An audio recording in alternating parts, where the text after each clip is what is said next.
Welcome to episode 157 of the Burned In Teacher podcast. In this episode, I'm going to answer the Ask BIT question.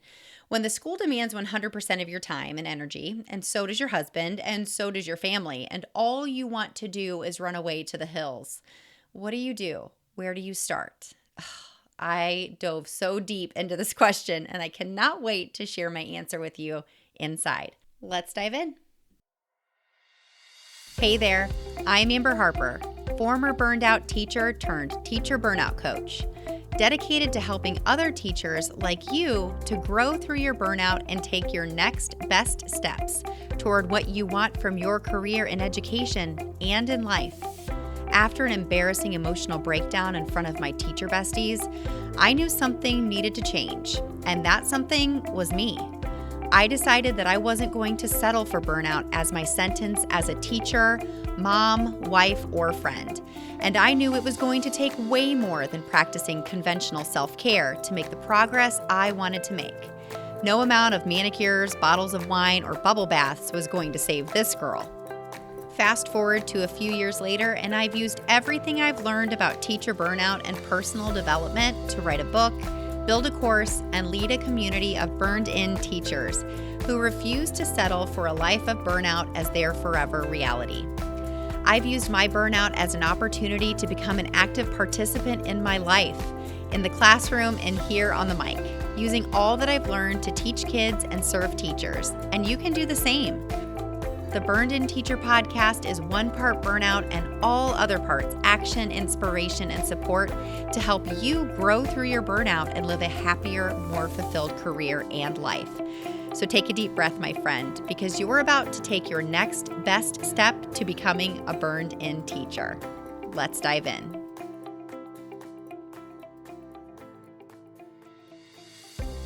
This podcast is sponsored by BetterHelp. If you need someone in your life who can help to push you through challenging situations, heal from past trauma, or help you change your mindset and perspective, BetterHelp can assess your needs and match you with your own licensed professional therapist in less than 48 hours. I've said it before and I'll say it again. I'm a full-time teacher and a teacher burnout coach, not a licensed therapist. Sometimes your needs are deeper than what I can offer you as someone who is using their experience and success with beating burnout to support other teachers. And that's okay. BetterHelp is professional therapy done securely online, available for everyone worldwide with weekly video or phone sessions and timely and thoughtful text-based check-ins and responses from your therapist all throughout the week if that's something you need. BetterHelp is more affordable than traditional online therapy, and financial aid is available. Go to www.betterhelp.com/burnedinteacher to sign up and check out all of the testimonials. And if you sign up, you get 10% off your first month by using my link. That's betterhelp.com/burnedinteacher. You'll get 10% off your first month with our promo code BurnedInTeacher. That's all one word. Burn on. Well, hey there. Welcome into episode 157 of the Burned In Teacher podcast. I'm so excited that you're here to listen to my response to this very, very challenging question. But before I dive into my answer, I want to remind you, you can find the Burned In Teacher podcast anywhere you listen to podcasts. And don't hesitate to connect with me on Instagram, TikTok, Facebook, any of the social medias at Burned In Teacher. And of course, on the newest platform, Teachers Pay Teachers. This has been such a long time coming, and I'm so excited to share resources that will help you to take even one step forward for yourself. All of the resources are centered around the Burned In Teacher process and are specifically built for different burnout types. So go to teacherspayteachers.com/store/burned-in-teacher, or you can just search Burned In Teacher and I will show up as a seller. I'm so excited for you to see the ever-growing library of resources that I'm building inside of TPT. I also want to let you know that any reviews and ratings really help other teachers who are struggling to find this podcast. So don't forget to subscribe, rate, and review anywhere that you have found the podcast and on any episode that you have found that specifically speaks to you. I would love to hear your thoughts about the podcast. I also love to hear comments and DMs from all of you who are finding me on Instagram or TikTok, or are in the Burned In Teacher Podcast Facebook community. Those are all free places that you and I can connect, get to know each other. And I had this really sweet comment from one of the Burned In Teacher Podcast community members. She said, "I love this so much. I'm a second-year teacher, and I've been listening to your podcast for 6 months now, and last year was tough. But your podcast helped me a lot. You truly are an inspiration for teachers. Keep up the great work." So this was a comment in reference to my Facebook Live that I did at the time of this recording. It was last week when I was really struggling. And I am happy to report that I am doing much better. The talking has helped. It's opened a lot of conversations, a lot of different perspectives, and as I knew would happen, I'm climbing out of that negative space that I was sort of stuck in for a couple of days, which is normal, right? Like, not everything is going to be perfect every day. So I just wanted to update all of you who listened to last week's podcast episode, where I shared, why I'm choosing not to struggle in silence. This is exactly why. I'm okay. I know I'm going to be okay. The last few days with my kids have been great. We've had, some challenging moments, but I know they're just moments. They're just tiny seasons in this, this time that we have together. And my perspective has been so much better because I was able to, be honest and talk through and process what I've been going through personally and professionally. So let's dive into the question that I'm going to answer today from Ask BIT. And if you have a question for me, I will answer it on an upcoming podcast episode. Go to burnedinteacher.com/ask. You can ask via a quick Google form. It's anonymous. You don't have to tell me your name. Or you could leave a SpeakPipe message, as some teachers have chosen to do.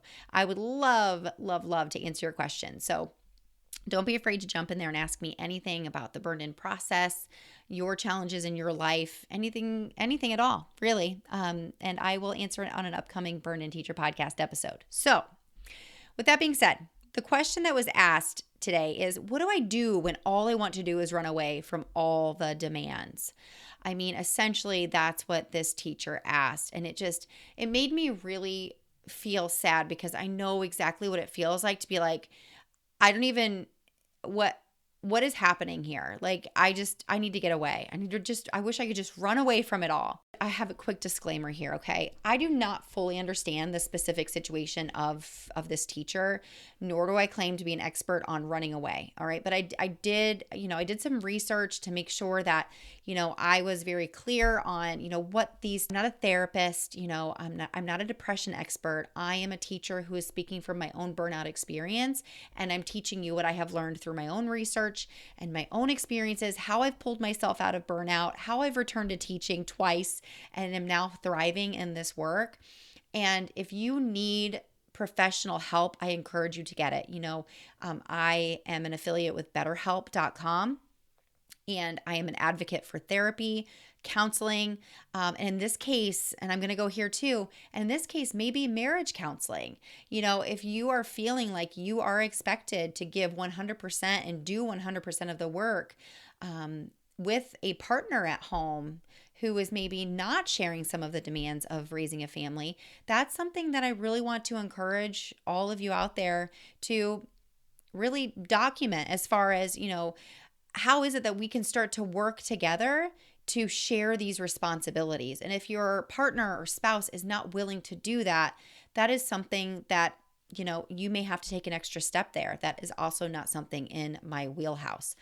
I also have to make sure that I am very clear about this too.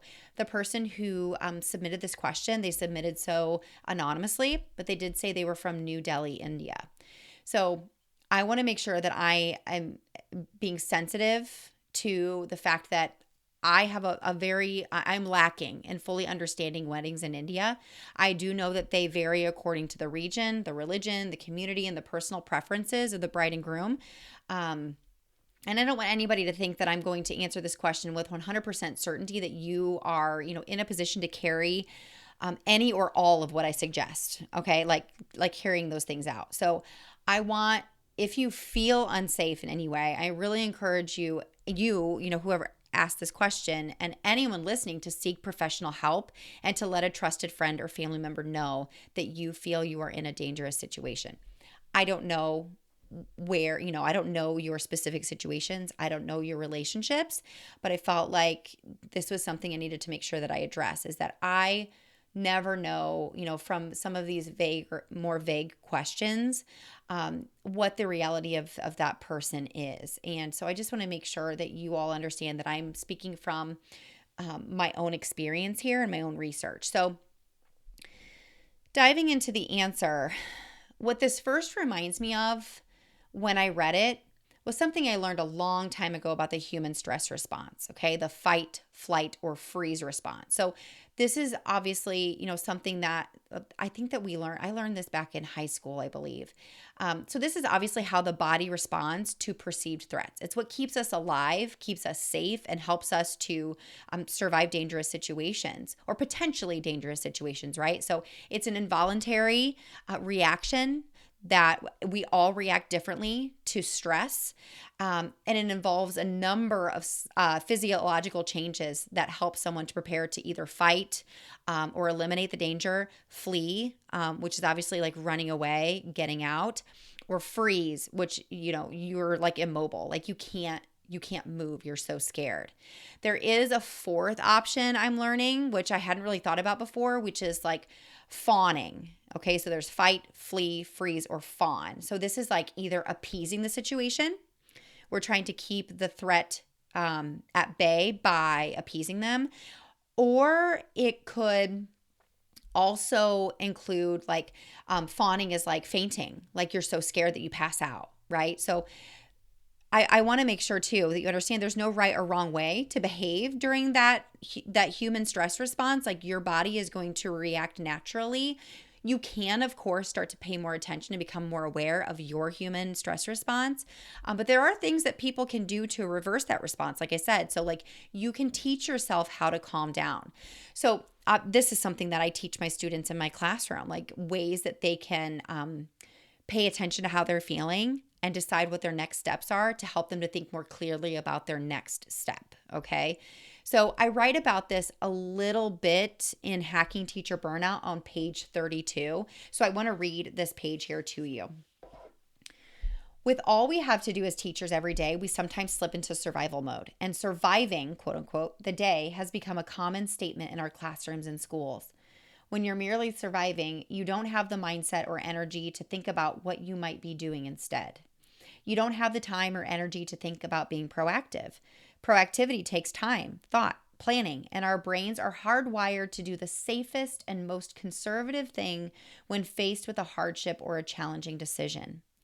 That means that we often take the easier path when given a choice between two options. For instance, when we're at a crossroads between A, complaining about a hardship and settling for things the way they are, or B, actively doing something different to change our situation, our brains typically tell us to complain and continue business as usual because it burns fewer calories, which is also a survival mechanism from our ancestors.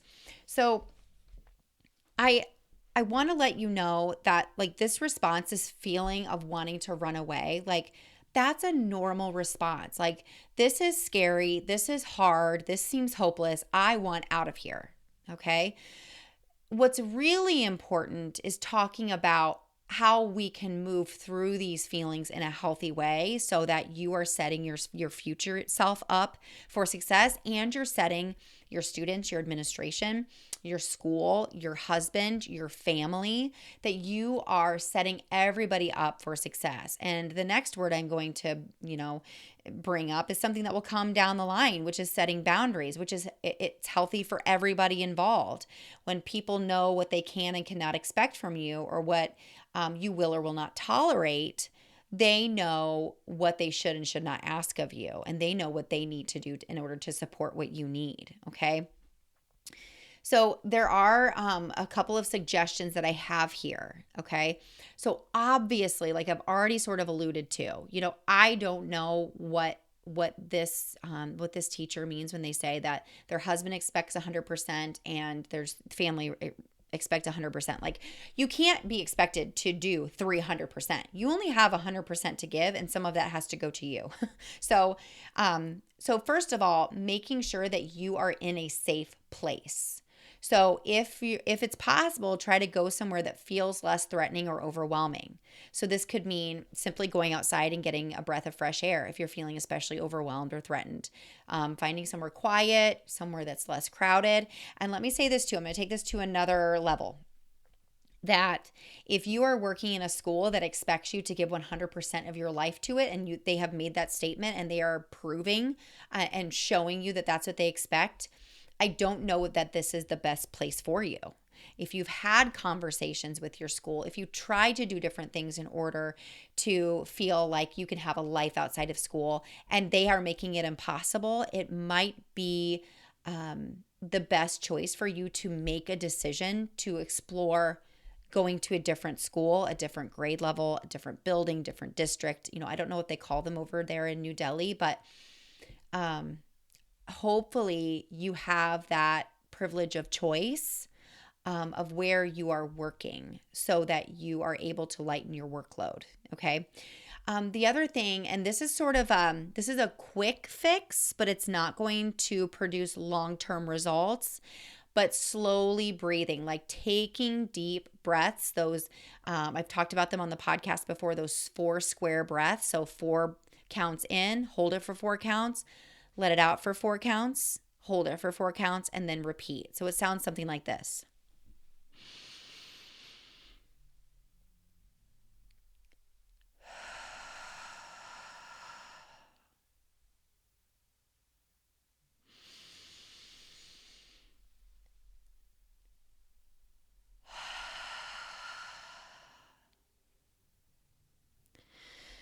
That slows down your breathing, your heart rate. You're able to think more clearly, okay?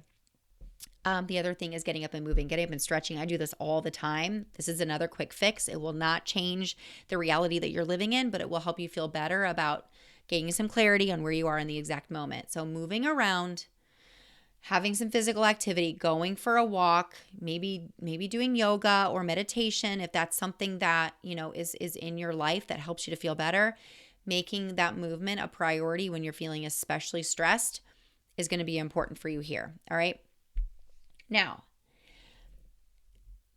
I've done many podcast episodes on, what it is that you can do to manage your time better, but I can't help but sort of go to this place where you have to advocate for yourself. So I've already kind of alluded to that with your school, like sitting down and having a conversation. Oh, and hopefully you've already done that. If you haven't, it's time for you to start clearing your own plate. I don't do everything that's asked of me the way that it's asked to be done. I don't. There are things that I take off my plate or that I, quote unquote, quietly quit. Not to be insubordinate, not to be disrespectful, but just because when everything is important, nothing is important. And there are certain things that are more important than others. And there are things that I sort of rush through because I know that I have to do them, but they're not going to help my students to be more successful. So I go quickly. Like, I'm just being really honest with you here. Okay. I am a very respectful, positive teammate and employee of my school and my district. But there's no possible way to do everything 100%. It's just not real. It's not realistic.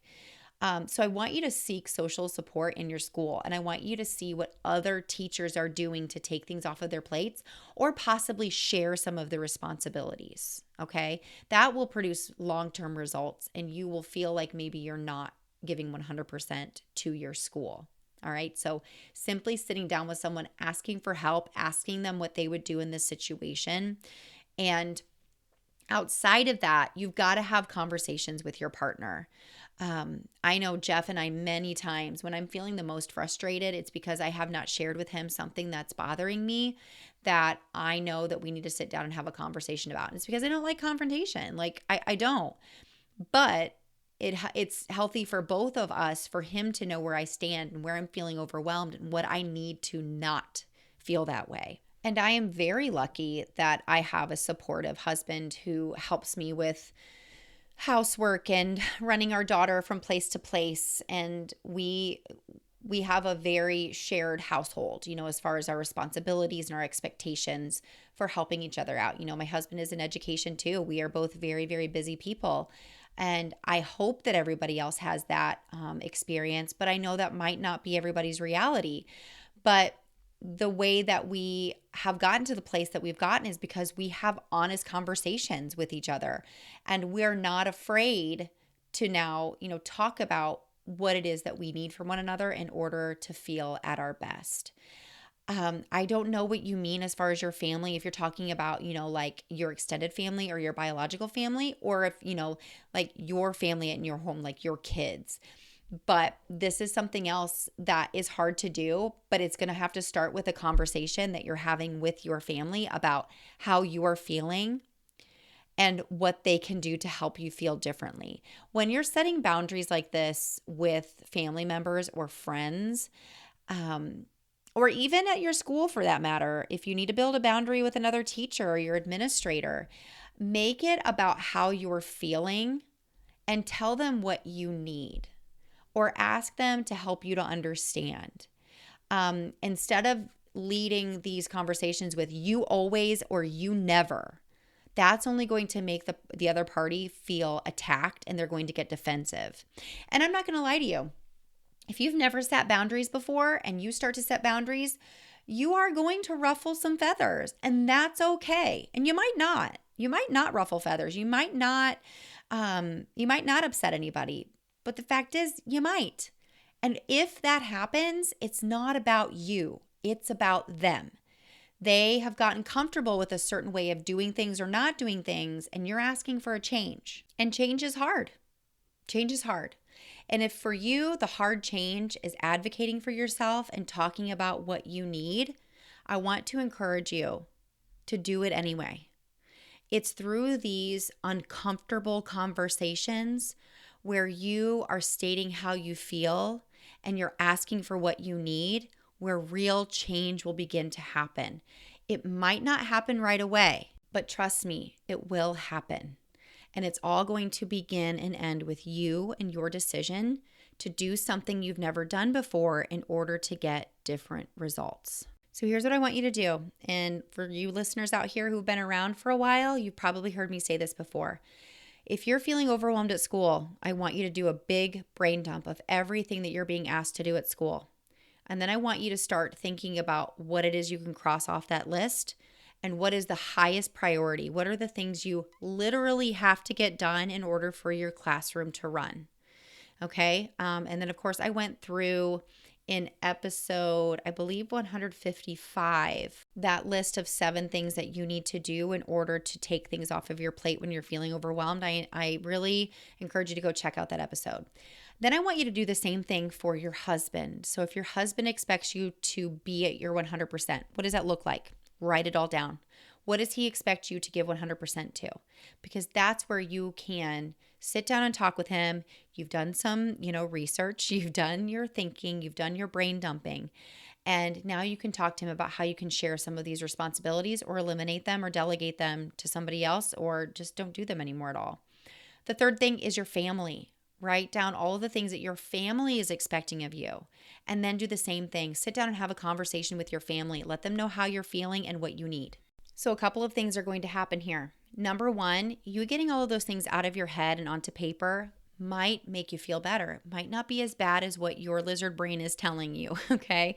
That lizard brain that I'm talking about is that part of our brain that makes things seem very extreme when sometimes they're not, okay? The other thing that's going to happen is you're going to see clearly where you're coming from, and you're going to be able to better verbalize how you're feeling and what you need help with when you sit down with the people that you need to set some boundaries with, or just have a constructive, proactive conversation on how they can help you to not want to run for the hills. Now, hopefully, the results that you'll get from doing this practice, from doing your brain dump, doing some kind of processing through what you've listed, and then sitting down and having these conversations. This could go several ways. That is not for me to know, but you are going to find out who is going to support you through your next step and who is not. And my hope is that they are supportive. And if they're not, then you have to make the decision on if these relationships, including your school, including your husband, including your family, where some hard changes may have to happen. And that is definitely out of my wheelhouse, but I just want to let you know that for the sake of your own well-being and for you to make the best out of this one life that you have, you're going to have to surround yourself with builder-uppers, people who are willing to lift you up when you're feeling down. And you are feeling down and you need to be lifted up. So I really encourage you to do the work that I've just asked you to do. This is hard stuff, y'all. This is deep. But I know that you can do it, but that doesn't mean it's going to be easy. I would love to continue this conversation inside of the Burned In Teacher Podcast Facebook community at facebook.com/groups/Burned In Teacher. I'm sure that you all, have some maybe experience or perspective to share on this question, and I can't wait to hear what you have to share. All right, everybody, take a deep breath. You just took another step to becoming a Burned In Teacher. Burn on. If you enjoyed today's podcast episode, you can head over to burnedinteacher.com where you can access the entire vault of Burned In Teacher podcast episodes and more information about ways I want to help you go from burned out teacher to burned in human. If you enjoyed today's episode, I would be so grateful if you would head over to iTunes and leave a review and a rating about the Burned In Teacher podcast. Until next time, take a deep breath, because you just took another step to becoming a burned in teacher. Burn on.